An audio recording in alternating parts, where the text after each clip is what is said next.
Welcome everybody to the Brown Bag Lectures. My name is Chandra and I work at the Penticton Museum, and we're really pleased to be able to hold these lectures for you from September all the way to April on Tuesdays from noon till 1. We have a variety of topics that cover history, community issues, and the environment and ecological issues as well. And today I am super excited to be able to welcome Brakeman Jack Godwin. Before I do a little introduction, if you don't mind checking your cell phones, because we sure wouldn't want to interrupt Jack. And without further ado, all right. I give you Jack Godwin. Hello, all again. Yeah, thank you. I can't turn this down because it's not plugged in, but it is the loudest instrument that I've ever owned. So hope you can all hear it. I'm very honored to be a guest at the Brown Bag Lunch. I've sat in this audience many times, and of course in the last century, my band, the Kettle Valley Brakemen, performed at a Brown Bag Lunch. So this is a kind of return for me. To start with though, before we get to the history, what I'd like to do is begin trying to win your attention for the next hour by offering you a gift, most specifically to the gentlemen in the room. Calling all intelligent men.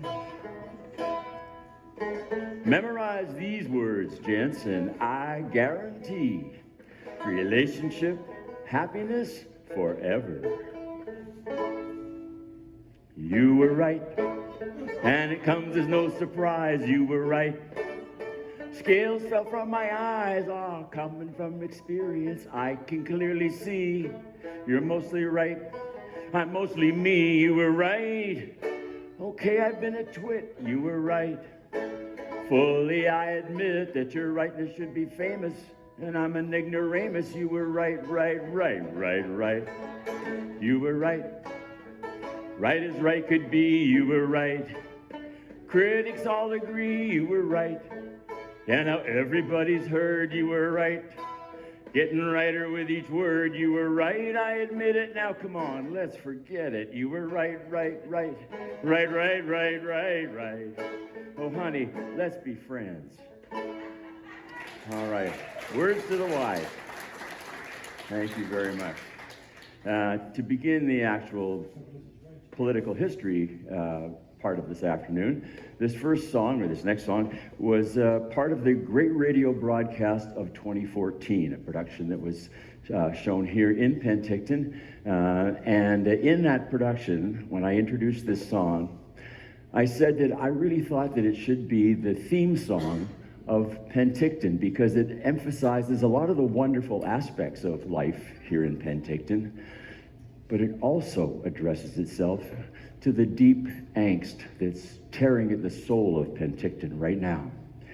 And that deep angst is the fact that in a city where even the hockey team celebrates the name of a kind of peach, when they have Peach Fest, peaches must be brought in from all over. Yes. So this song is called We're Plum Out of Peaches in Penticton. Oh, we're plumb out of peaches in Penticton, though you can still buy an apple or a pear. It's a place to stay for everyone who loves our Okanagan sun. But you won't see peach trees anywhere. Penticton is Peach City, that's what we love to say to folks who come to Peach Fest from near and far away. We got the Iron Man, we got the Sycamoose, we got a lake to Lake Sunshine. But our peachy reputation is fermenting into wine, and we're plumb out of peaches in Penticton, though you can still buy an apple or a pear. But the only peach in reach sells stuff at the beach, so you won't see peach trees anywhere. The symbol of Penticton is a ripe and luscious peach. But now we're getting famous as a wine market niche. Once peach stands lined the road, that was long ago. Now the roads are lined with wineries serving up Merlot, and we're plumb out of peaches in Penticton, though you can still buy an apple or a pear. We got miles and miles of vines for all kinds of wines. That's why you won't see peach trees anywhere. Now you can still float down the channel, lays there in the sun, or go climbing in the rocks if you think rock climbing's fun. Aw, but gone are the peach pies and fluffy peach crepes. I hope this doesn't sound like I'm just sour grapes, but we're plumb out of peaches in Penticton, though you can still buy an apple or a pear. It's a place to stay for everyone who loves our Okanagan sun, but you won't see peach trees anywhere. There we go. Thank you. Thank you. I preface this next tune with actually a startling statistic, and it is that over the past 50 years, they've done enough blood sampling all across Canada to know that 0.3% of us do not have the father that we believe we have. Now, I can see why the women might be smiling slyly or laughing. I cannot think why a man would find that statistic interesting at all, other than deadly. At any rate, it's true, and in some village cultures, the percentage is much higher. So those women, when they're down at the well, they're not just talking casserole recipes, you know, other things are on the go. Anyway, I use that statistic to introduce this song because it concerns a railroad engineer who came home from work one day, and this is a true story, and one of his kids came up to him and said, "Dad, we did a blood test in science, and you can't be my father." It's one of the reasons they don't do that test in science classes anymore. And this engineer, who was planning on divorcing his wife anyway, with an eye to his paternity payments, had all of his children tested, and he wasn't the father of any one of them. So that suggested to me a tune. Here is "Who Comes Round the House When I'm at the Roundhouse."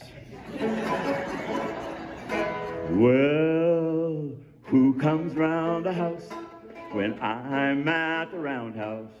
Who comes round the house when I'm out on the railway line? Who comes round the house when I'm at the roundhouse? How come these kids don't look more like mine? When I draw a 4-day run, you never cry or pout. You just want to know when I'll be back and what time I'm heading out. A solid month of night shift don't make you scream and shout. You swear your love is true, but I got this nagging doubt. I wonder who comes round the house when I'm at the roundhouse.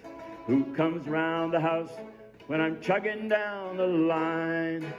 Who comes round the house when I'm at the roundhouse?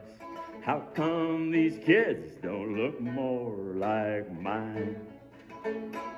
'Cause Johnny's tall and dark, Susie's short and fair, and Bill don't look like either, and he's got the mailman's hair. Tony's nose looks just like the guy at the shoe repair.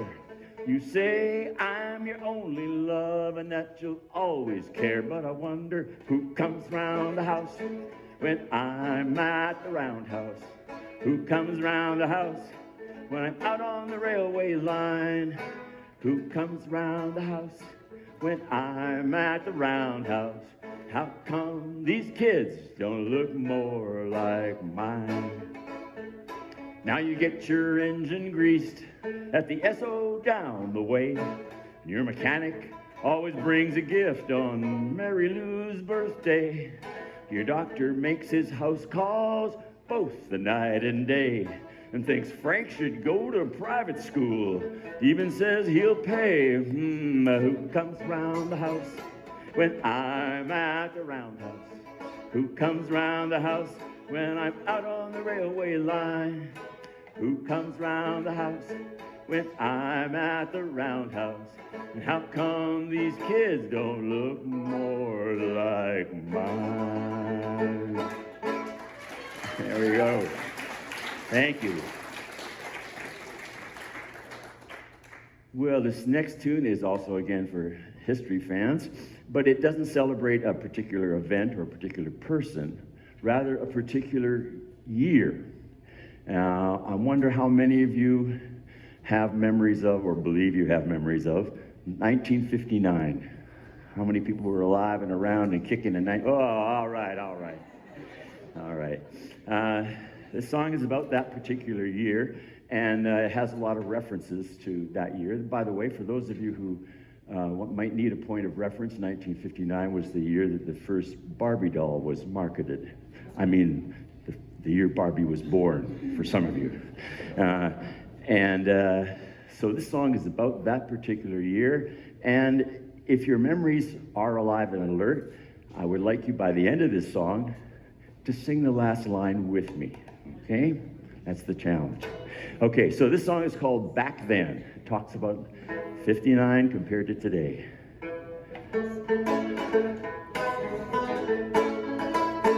Back then, way back then, back with Roy and Jean and Rin Tin Tin, yo Rinty, when the newest thing to see was our color TV. Was a simpler kind of world in the days back then. The only crack was the sound of a baseball bat. When I was a kid, spiders, they had the websites. I know Charlotte did. It seemed there was a whole lot more on which we could depend. I knew a lot more answers in the days back then. Back then, way back then. Back in the days when gambling was sin, an illicit thrill. But the biggest thrill for me was our color TV. Was a simpler kind of world in the days back then. We had to go out to see a movie. Our house had just one phone. Sunday was a day of rest when I was just half grown. We drank our water from the tap and the policeman was my friend. I had heroes galore in the days back then. Back then, way back then, when Barbie first became a girl's best friend, and don't forget Ken, and the neighbors dropped by to see our color TV. It was a simpler kind of world in the days back then. But now we're surfing down this monster wave of new technology. Gonna solve our problems, supposed to set us free.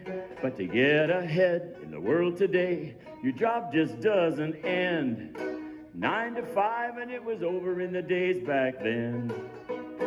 Back then, way back then. Back when gas was cheap and the king was thin. Thank you very much. But the biggest thrill for me was our color TV. Was a simpler kind of world in the days back then. Get ready. So happy trails to you till we meet again. I could see people singing. All right. That was back then. Thank you. Now, this next tune is about the founding or the naming of my own community of Naramata. You know, there's a mystery about that. How did Naramata get its name? There's no R's in native languages, so it couldn't be a native term.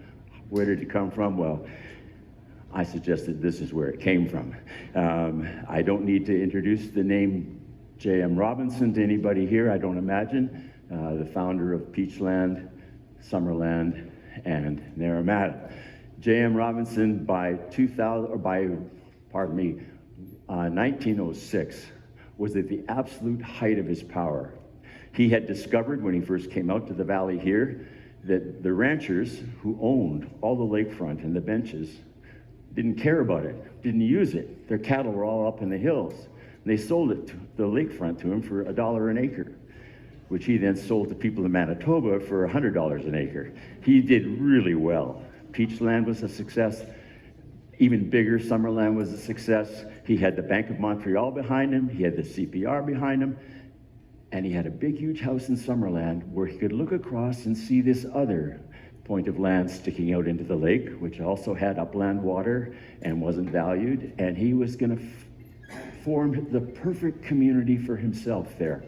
A retirement place where it would be like an English village, where there'd be regattas and there'd be maypole, and it was going to be just ideal. And of course, a place for flowering of creativity. There was going to be an opera hall. It was all in the works. And just before then, in the winter in 1906, he took a vacation to San Francisco. Now, who can tell me what happened in San Francisco in 1906 that was notable? Anybody? Whoa, okay, this is a good group. You guys are good history students. Yes, the earthquake. Actually, it was a small piece of, or a big piece of the coastline that usually moves 2.5 inches a year. Moved 21 feet in an instant. And it caused a tsunami, and then it caused all of the new gas lines that they put in San Francisco to break. There were candles, there was fire, the city was destroyed. And J.M. was there at that time. And while he was there, he met a lady called Mrs. Gillespie. Now, Anna Gillespie was a mystic. And J.M. was a believer in mysticism, as were many intelligent people at that time, because, of course, Darwin had 40 years ago proved that there's a way to get into this world without God. And that raised the question, well, then what happens when we die? And there were, of course, all kinds of people who were willing to tell you what happened to you when you died, as long as you paid them a little money. And so this is the story of Anna Gillespie and how she ended up coming to name Naramata. It's called Mystic Anna.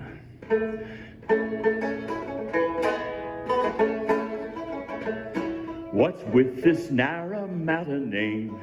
A mystery historians claim, tripping from the tongue exotically, it came to be magically.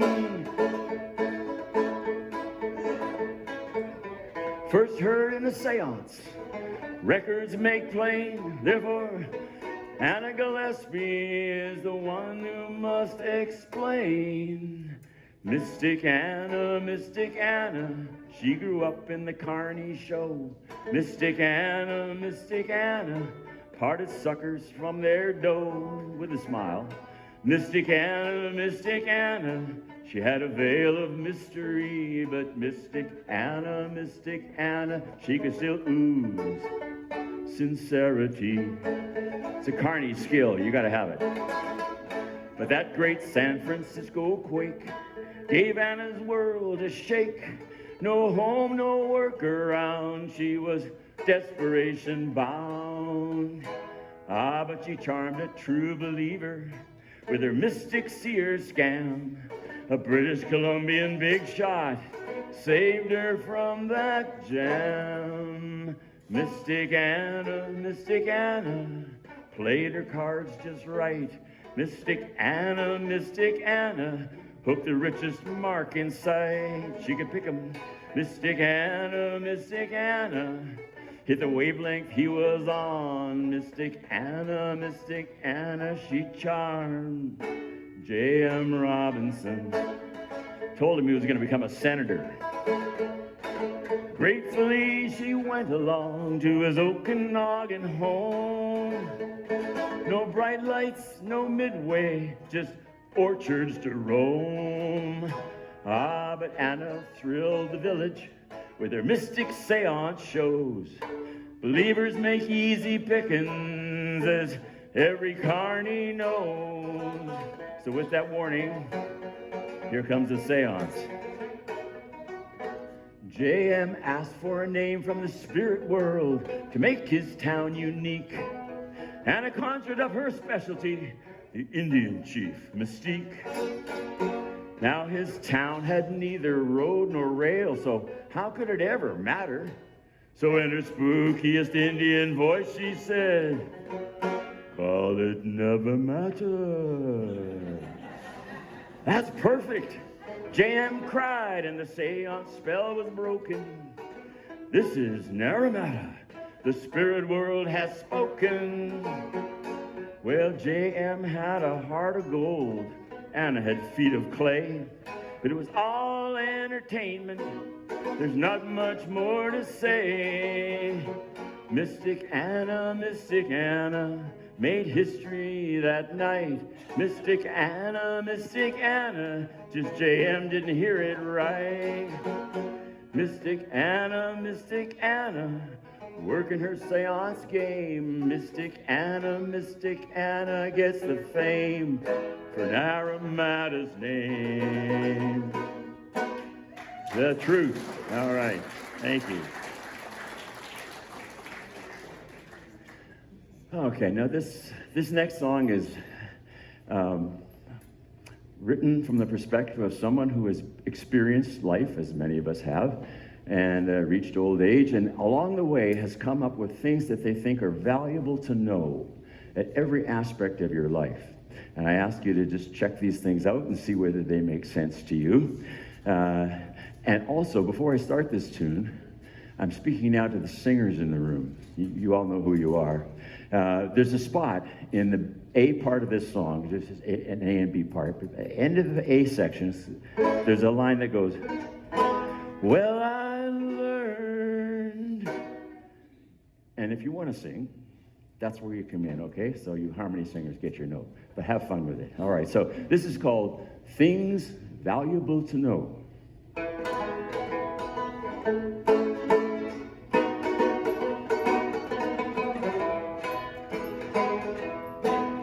Well, when I was just a kid, I learned a lot of stuff that helped me out when the going got tough. Well, I learned Santa has good years, but Santa has bad years. Always fill the sugar bowl over the sink. Slice up your meatloaf and your folks will think you ate some, and a big older brother is always right. These are things I learned as a kid, and so these are things I think are valuable to know.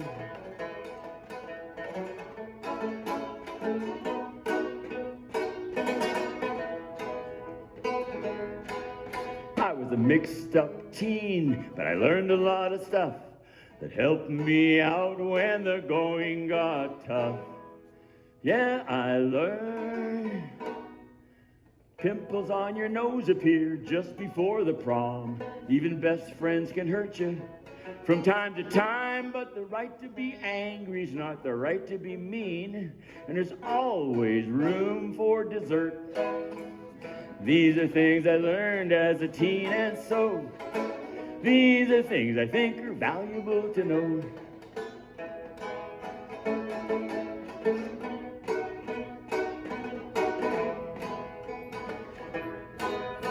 In my years at school, I learned a lot of stuff that helped me out when the going got tough.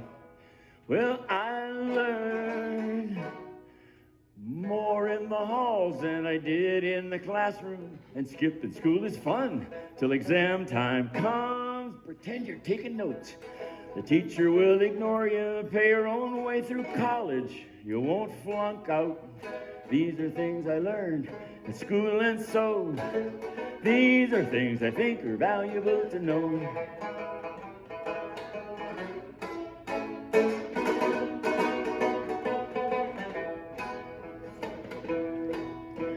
I moved out on my own and learned a lot of stuff that helped me out when the going got tough. Yeah, I learned only 6. Yes, I learned. It's the value of having this instrument. You can do that. Yes, I learned that the value of money from buying my own Cheerios. Nothing's really work as long as it's fun. If you follow fashion, you're never gonna set it. And when someone says I love you, they mean do you love me? These are things I learned on my own, and so these are things I think are valuable to know.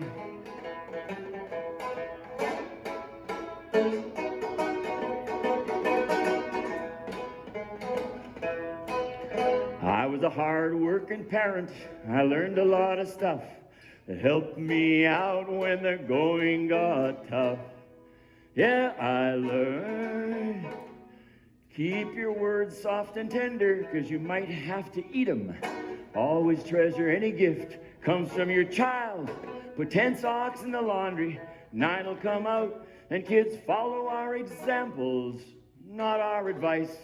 These are things I learned as a parent, and so these are things I think are valuable to know.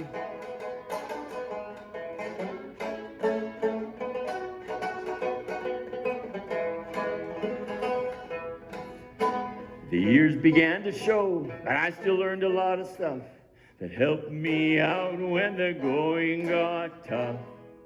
Well, I learned only 6-year-olds are happy when their teeth fall out. A grandpa's just a daddy with a second chance. Peacock today, tomorrow feather duster, but old age ain't defeat, it's victory.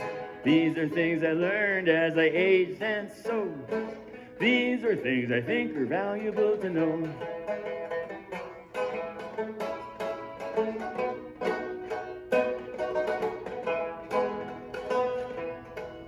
As I look back, I've learned a lot of stuff that's helped me out when the going got tough.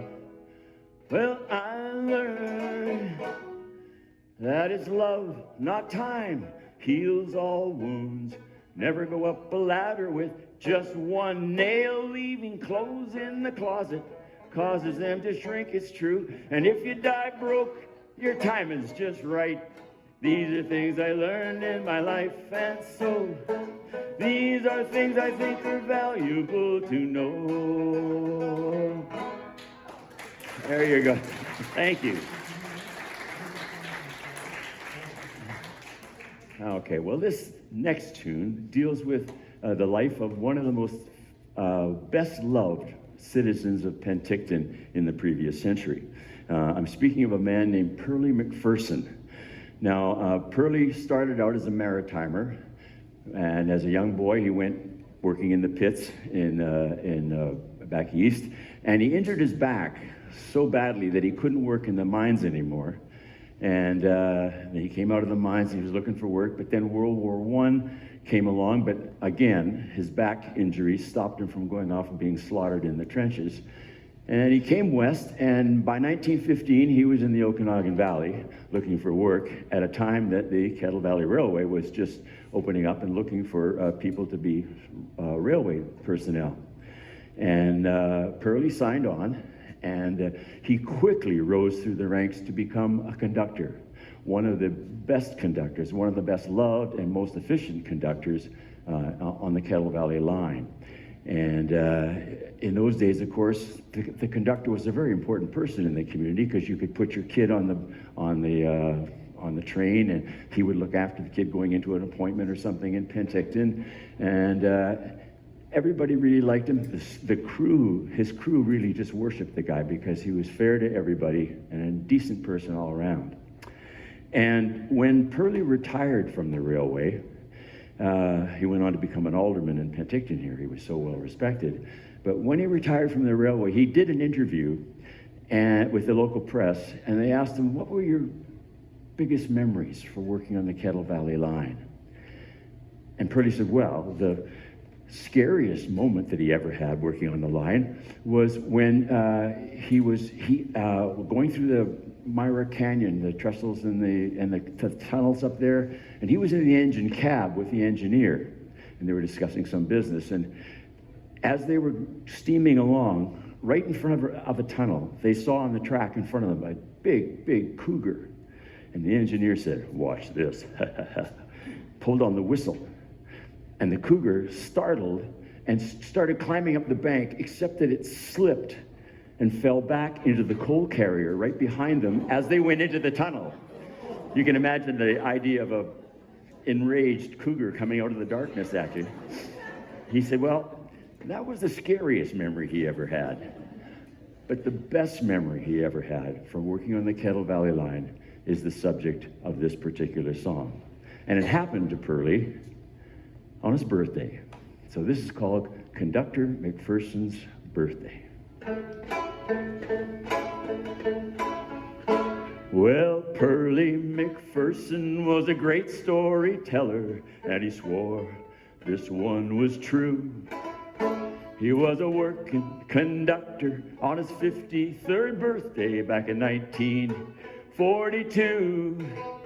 Now Mrs. Muntz in coach, she was very pregnant, seemed like her time was due. This baby could arrive before this train. That was Pearlie's view. Happy birthday, Pearlie. Now the best birthday presents are always surprises, Pearlie said to his passenger crew. Mrs. Muntz in coach, she's puffing like a loco. Here's what we've got to do. Get some soap and towels and boiling water. Oh, and let's say a prayer or two. You better make up a berth, 'cause we could have a birth before this run is through. So then he goes into action mode. A check of the passenger list led Pearlie to a nurse named Betsy Firth. Come quick, he said, we've got a new arrival coming here to planet Earth. Mrs. Muntz in coach, sounds like she's dying, and instead of giving birth. Well, that's just her freedom that's dying, said the nurse. Honey, push for all you're worth. And that baby girl, she came a-heading out as the train was heading in. Pearlie cleaned and he wrapped and he cuddled her. She had a dimple on her chin. Little lady, this is our birthday, he said. What a gift conducting you in. Forget conducting, you're a born doctor, said the nurse with a sly little grin. Pearlie's response was, it's tough enough being a conductor. But there was a problem. She's a rider without a ticket. Pearlie said, but it's okay just this once. Can I please name my daughter in your honor, said the grateful Mrs. Muntz. Nah, surely you won't call her Pearlie, he said. I could not take that blame. And that's how Shirley McPherson Muntz came to get her name. That's a true story. Yeah, thank you.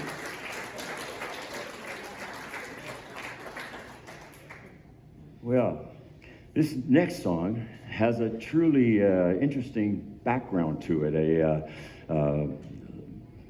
controversial background is the way I should explain it.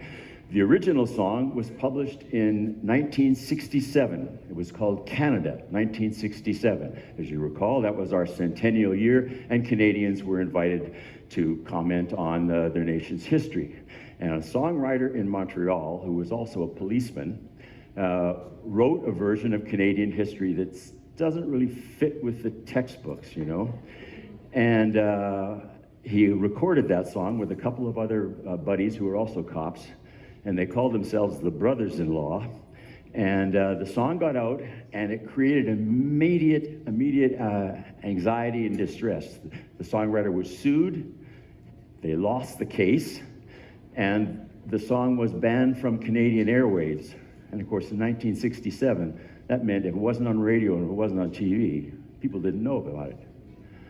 But musicologists went back and looked at the court record of the case, and they found that the judge, in his judgment, had included the lyrics to the song. So ever since then, musicologists and songwriters in general have been going back to that original text and taking it and tweaking it and adding to it and making it Canadian history today. So what I would like to present to you today is Canada, not Canada 1967, Canada 2023. And I'm going to do that for you in the spirit of Woody Guthrie. Canada in 2023. First came the Norsemen, all Scandinavian, extremely coarse men, mostly unshaven. They wandered inland, called it Vinland, this land that was made for you and me. Now this became your land, and it became my land. It was too far from Norway to make it pay land. See, your average Viking had no great liking for this land that was made for you and me. Next came the Frenchmen with more persistence. Despite the natives' combined resistance, with a righteous feeling, mon Dieu, they started stealing, merci, this land that was made for you and me. Now it wasn't their land, but they had power. Folks who lived here turned very sour, 'cause they lost their title, and that was vital, creating this land that was made for you and me.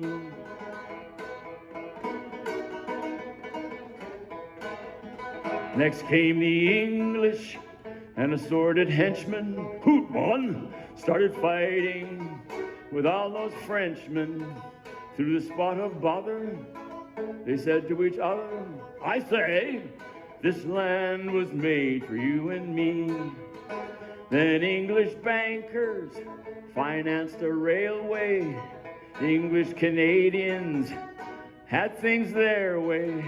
The French resisted and still insisted this land was made for you and me. But while French and English were doing dying, big buck investors were quietly buying. We sold, they bought it, now they've got it. This land that was made for you and me. Yeah, this ain't your land, this ain't my land. So let's get our heads out of the sand and reject those takeover bids, so our grandkids can say this land was made for you and me. Yes, this land was made for you and me. Thank you. Canadian history as it actually happened. Okay, well, it would be probably not a good idea if I showed up in this outfit and called myself Brakeman Jack and didn't have a Brakeman song for you to know. And in the research that I did for the Kettle Valley Brakemen, I did discover a character that I thought was the bravest brakeman I had ever encountered. And to tell this gentleman's story, we have to go back to 1905. Now, by that time, the job of the brakeman had become much, much easier than it had been at the beginning of the railway. In the earliest days, a brakeman had a 7 times greater chance of being killed on the job or maimed on the job as any other branch of the railway service. And that was, of course, of what they did, because in the early days, they had to couple and uncouple the cars by hand, and then they had to jump on top of each car and adjust the brakes on the top of each one of the cars manually. Each brakeman had 3 cars that they had to do. Rain or shine, hot or cold, snow or blow, they had to do this. When trains got longer, rather than hiring more brakemen, The company said, now you've got to do 5 cars. So it was a bad situation, but in 1888, George Westinghouse invented the air brake, and shortly after that, the steam coupler was invented, so that they didn't have to get their hands mangled by coupling and uncoupling the cars by hand. So by 1905, really what the brakeman's main job was when the tracks were blocked or the train was stopped, his job was to go back and let anybody coming, any traffic coming, know that the track was blocked, and he'd flag down anybody that was coming along.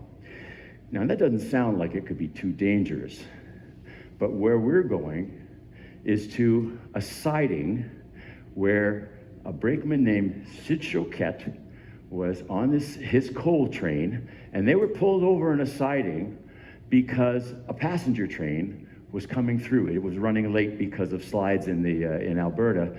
And of course, the passenger train, the varnish, always has the right to passage. And so this coal train was over on a siding waiting. And the siding, here comes history students, the siding was just outside of a little town in 1905 called Frank, Alberta.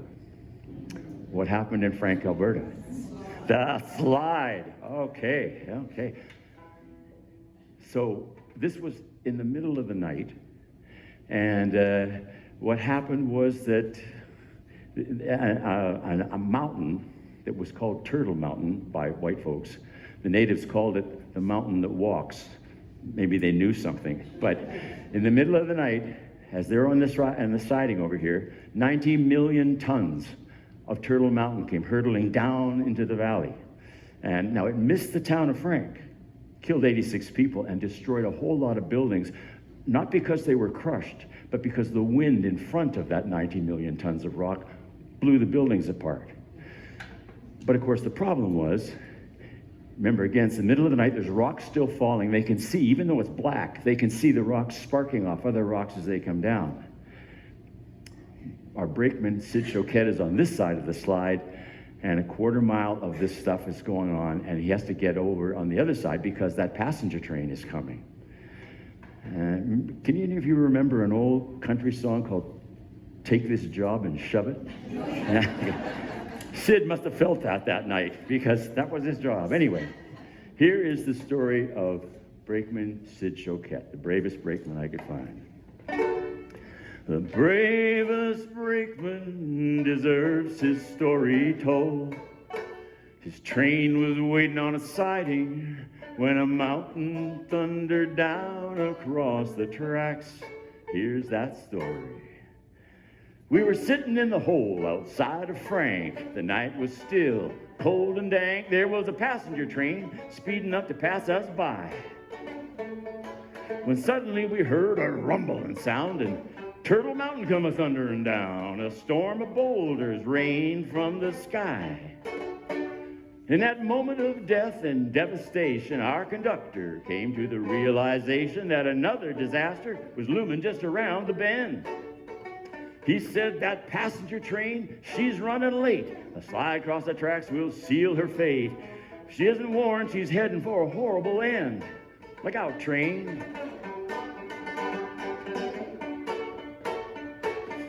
We need a hero here. Well, Sid Choquette was our brakeman's name, and though he didn't seem born for fame, what he did that night made him the talk of the town. As the rock was a-piling up ton on ton, brakeman Sid knew he was the one to climb over that slide and flag the flyer down. Through the nightmare scene, he stumbled his way, and the horror Sid faced, why, none can say. Rocks fell. People screamed in pain. It was a nightmare. But our brakeman stuck to his purpose true. He faced that hell like a hero would do. He crossed the slide and he saved the passenger train. Yes, he did. Became a hero. Saved 200 lives. And a CP train. Well, daylight brought a frightening sight, because we saw in that first morning light the awesome damage the killer slide could do. Yeah, but the passenger train, it was safe and sound, and the grateful crew, they bought Sid around, and the passengers, why, they bought him several too. Even the company wanted to reward old Sid for saving their train the way he did, but they were known as cheapskates near and far. They offered him $25 and a commendation, and now you know why throughout the nation, trainmen called that company the Cheap ER. Thank you. Thank you very much. You might be interested in knowing that as soon as Sid got his $25 in his hands and the commendation, he might have told them what they could do with their commendation, but he went down and worked in Washington State after that. He didn't want to be a railroader up in Canada anymore. Okay, so that's Sid. Now, we've got 15 minutes left, so we got to be careful with our time. I have heard that if you want people to really take home a message from a song and really take it into their lives, the way to get them to listen to it is by wrapping the message that you want in a mixture of humor and surprise and sex. Having introduced this song that way, this is called Pajamas in Bed.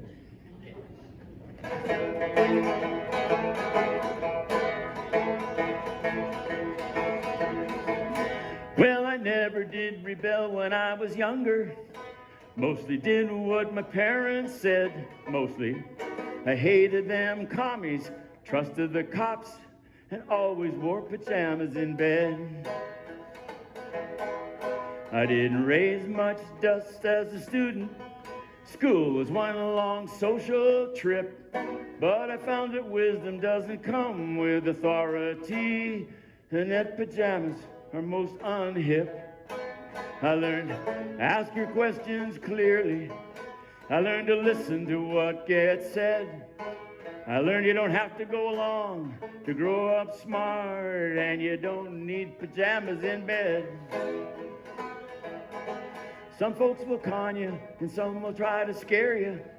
They'll tell you what you should believe, and some will try to steer you down the road to love with a map up their pajama sleeve. Watch out.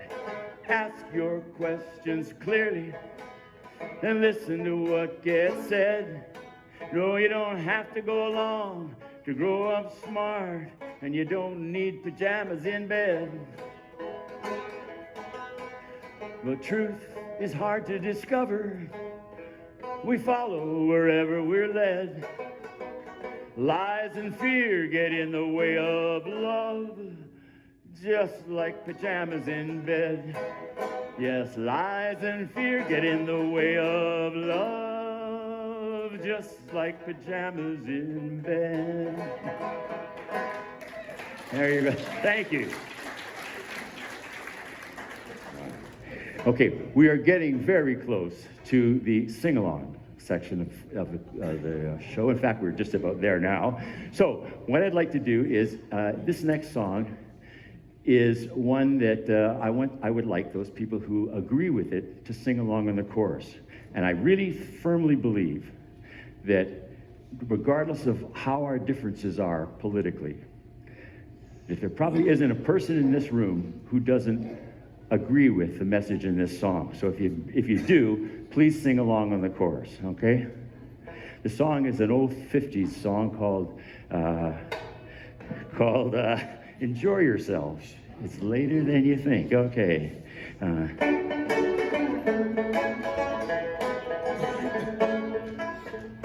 Enjoy yourself. It's later than you think. Yeah, enjoy yourself while you're still in the pink, 'cause the years go by quicker than a wink. Enjoy yourself, it's later than you think. You work and work for years and years, you're always on the go. You never take a minute off, too busy making dough. Someday you say you'll have your fun when you're a millionaire.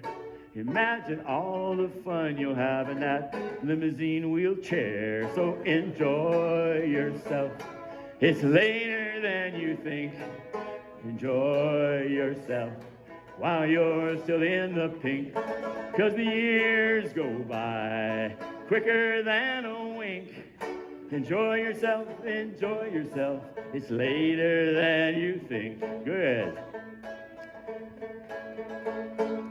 You never go to nightclubs and you just don't care to dance. You don't have time for silly things like moonlight and romance. You only care for dollar bills tied neatly in a stack. But if you kiss a dollar bill, it ain't gonna kiss you back. So enjoy yourself. It's later than you think. Enjoy yourself while you're still in the pink.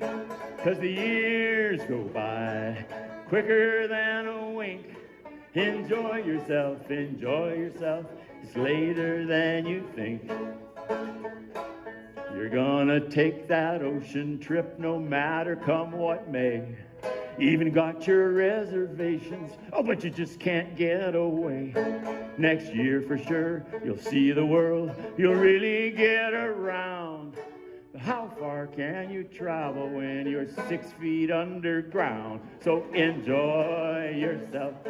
It's later than you think. Enjoy yourself while you're still in the pink. 'Cause the years go by quicker than a wink. Enjoy yourself, enjoy yourself. It's later than you think. Let's do that again. You're all singing now. Enjoy yourself. It's later than you think. Enjoy yourself while you're still in the pink. 'Cause the years go by quicker than a wink. Enjoy yourself, enjoy yourself. It's later than you think. Enjoy yourself, enjoy yourself. It's later than you think. Hey. All right. Okay. Now everybody's warmed up. So our last tune is going to be Coming Around the Mountain. Everybody knows it, okay? And what we'll do is we'll use the first verse as a chorus so that we can come back to it a couple of times, okay? And there'll be a Penticton verse in here somewhere too. So the song goes like this. She'll be coming round the mountain when she comes. She'll be coming round the mountain when she comes. She'll be coming round the mountain, coming round the mountain. She'll be coming round the mountain when she comes. We're driving 6 white horses when she comes. She'll be driving 6 white horses when she comes. She'll be driving 6 white horses, driving 6 white horses. She'll be driving 6 white horses when she comes. And she'll have to sleep with Grandma when she comes. Yeah, she'll have to sleep with Grandma when she comes. She'll have to sleep with Grandma. She'll have to sleep with Grandma. She'll have to sleep with Grandma when she comes. And we'll all have sugar and dumplings when she comes. Yeah, we'll all have sugar and dumplings when she comes. We'll all have sugar and dumplings. We'll all have sugar and dumplings. We'll all have sugar and dumplings when she comes. Here's a Naramata verse. We'll be, Penticton. She'll be picking plum peaches when she comes. She'll be picking plum peaches when she comes. She'll be picking plum peaches, picking plum peaches. She'll be picking plum peaches when she comes. She'll be coming round the mountain when she comes. She'll be coming round the mountain when she comes. She'll be coming round the mountain, coming round the mountain. She'll be coming round the mountain when she comes. And we'll all go out to meet her when she comes. Yeah, we'll all go out to meet her when she comes. We'll all go out to meet her. We'll all go out to meet her. Well, we'll all go out to meet her when she comes. Last time, she'll be coming round the mountain when she comes. She'll be coming round the mountain when she comes. She'll be coming round the mountain, coming round the mountain. She'll be coming round the mountain when she comes. Thank you very much, folks. Brakeman Jack. Come on. Thank you very much.